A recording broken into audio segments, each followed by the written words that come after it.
Hey guys, how's it going? So today I'm going to tell you about Stillicide by Cynan Jones. So yes, I heard him speak his name in an interview, so I believe it's Conan or Coinan or something.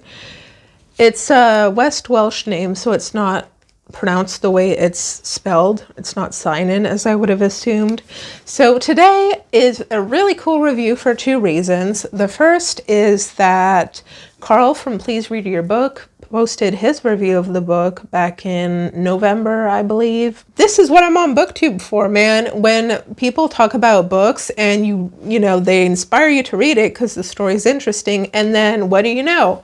It's been on your shelf for a while. So frankly, I've never heard of anyone else read or speak about this, so it was very cool. It's been on my shelf since 2020. The other reason is because if you've been on my channel, you've seen that I am testing a new reading system or reading filing system with note cards. So this is the first book where I actually use the system. So we'll see how it goes. This time, as you can see, I just wrote the title and the author, and yeah, we'll see. I'll do an update maybe in a few months. As per usual, I'll give you a spoiler-free review and then get into spoilers, although I don't have that many things to say in terms of spoilers. Did you know Stillicide is a real word? I did not know that. And the book starts with a definition being a constant dropping of water, dripping.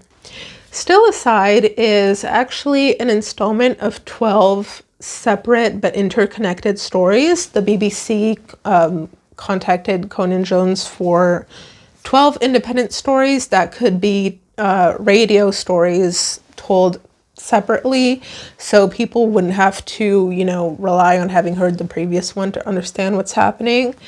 Still, there is a main storyline. Now, I remember while reading this book, I found out this whole interconnected story thing after reading, but as I was reading, I felt like there was a disconnect. You could feel it, and I didn't really appreciate that, to be honest. There was a main storyline. The main storyline is that we are in a dystopian, well, I would be tempted to say dystopian, but you know, given our reality, who knows how far in the future this really is.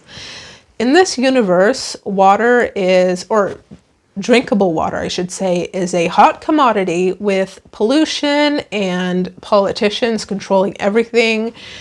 People are lacking water and, frankly, nutrient-dense foods, but that's not really the center of the story. So the idea is that politicians decided that they would break a piece of ice from icebergs in the ocean and bring them by boat and then by train to cities for drinking water, and then the giant ice cube would be rationed to everyone. Here's the thing, there's not really one storyline as you would expect in a book, so I think the purpose of this was mostly to show you different sides of the same coin, 12 different sides of one coin. You don't follow one main character. There are a few, maybe 3 or 4 that you hear of a couple times. The intent of this book was to present to you the world in which the future or present or whatever looks like, and show you 12 different aspects of this. So like I said, you get the one guy that comes back the most is John Branner. I believe we get him in the first and the last chapter, and he works on the train, the ice train as they call it, which is the train that is delivering the ice cube from the ocean to the city. And so he's in charge of guarding the train. Well, he's in charge of the train.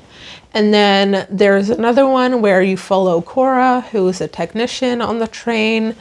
And there's another chapter where you follow people, just, you know, regular people who are living in the city, having to deal with, you know, rationing water, rationing food, talking about life, how everyone's very dirty, very dusty, because I guess it's not just drinking water, it's water that's rationed too. So people can't really shower all that much. So everyone's really dirty. They talk about how the everyone's kind of soot black or dirt black. And so the main way they differentiate each other is by like making weird hairdos. Like using the gunk as a hair gel of sorts, so you could see people's silhouettes and recognize them. Ew. So let me just tell you about the narrative real quick. So for the most part, this is told in the third person. Sometimes it shifts to first, but I thought it was a little bit confusing because I didn't understand at first that we were going to shift between characters at every new chapter.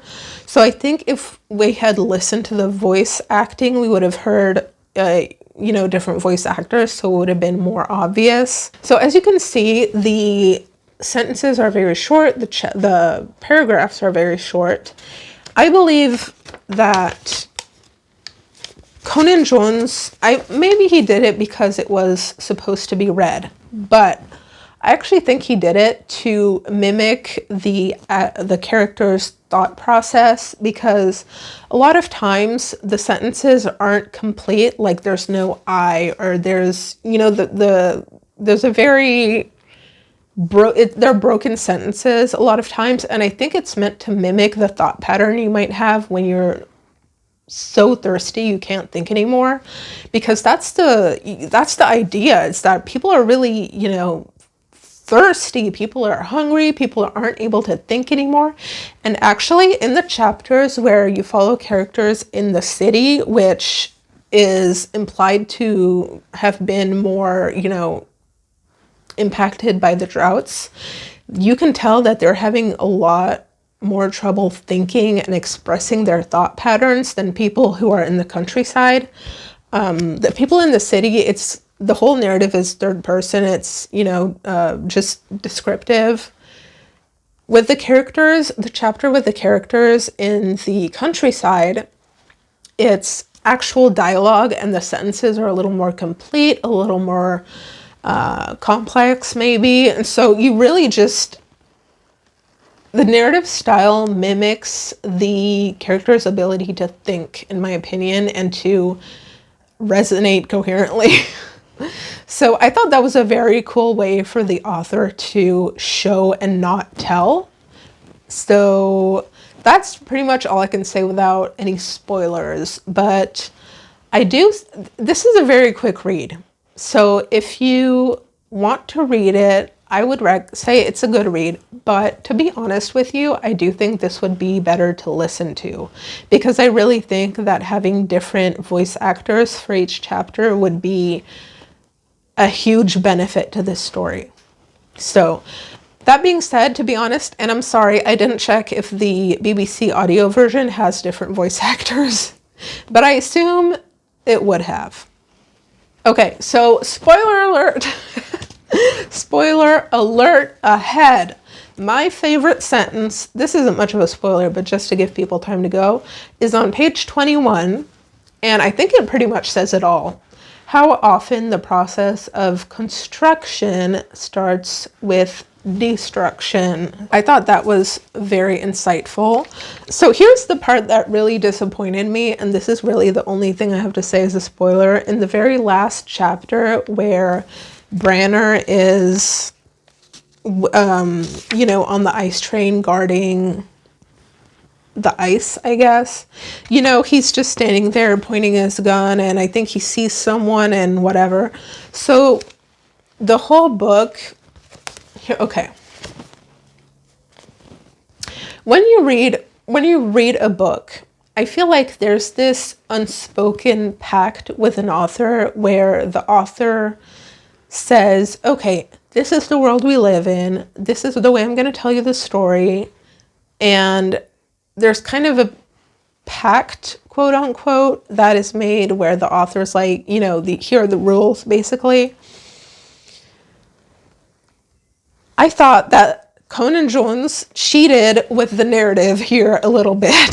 So, like I said, for the whole story, there's that narrative, or the narrative style of short sentences, short, bursts of ideas and thoughts. And you can tell in the last one, Branner is tired, especially with this book, might I add, where there are 12 separate installments. And so to keep a certain coherence to it all, the author has to, have some consistency. And so one thing that was consistent for the whole book was the narrative style, where the sentences are short, a little bit broken, depending on the character's ability to think, short paragraphs, etc.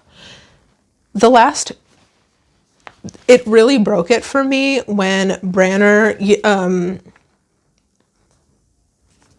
where the narrative almost like you go from a close proximity to the characters in action to almost like, I don't know what the narrative style is called, but like omniscient in French, where you're like almost not with the characters anymore, but you're with the author looking down at the scene instead of actually living the scene with the characters. Basically, the narrative goes from sentences like, rust bled about the bleak white concrete from the reinforced steel. The rain thudded, made a cave for Branner's mind. The dream he'd had, night after night now, played across the inside of Branner's vision, sat like a sheet of pictured glass he had to peer through at the world. The doctor's words thumped against it over and over. The dawn intensified, a brightness in the heavy rain. So see, the whole book is very descriptive like that, where it's just talking about the character, very little about what they're actually doing. And all of a sudden, it shifts to this random plot moving narrative here, and it's in italic too. Like there's about a page, 2 pages and a half of italic, where it's just telling you what's happening basically instead of showing you the world in which they are. And it goes somewhat like this. I'm not going to read the whole thing, but basically, the spade went sharply into the soil with the sound of a hatchet into green wood. As they dug a little deeper, the soil got drier, and it didn't give that sound, and it seemed, in drying out, to lose its earthly smell. He was setting up a place to cut the muntjac up, but turned at the noise the others made when they got to the charred grasses they'd packed around the meat. Moments later, the smell of the cooked deer reached him, and the feeling was so intense and primitive he wanted it to persist. Wished bizarrely that he had to wait a little longer. The corporal he put it on the makeshift table, and they ate it with their fingers. A chunk of ration bread in one hand, and the other hand alternately lifting their canteens of clear water and picking at the meat. Look, said one of the men, fishing a partially flattened bullet from the muntjac's flesh. I would have thought it would have gone straight through. It was then that the first device went off. And then it just goes into a description of the attack in a very action-oriented narrative style. Bam, bam, bam. These things happen. Branner shoots the guy. Whatever. And it's almost like it moves the narrative so much faster than the whole dang book. And it just feels like, okay, did you just need to wrap up the story?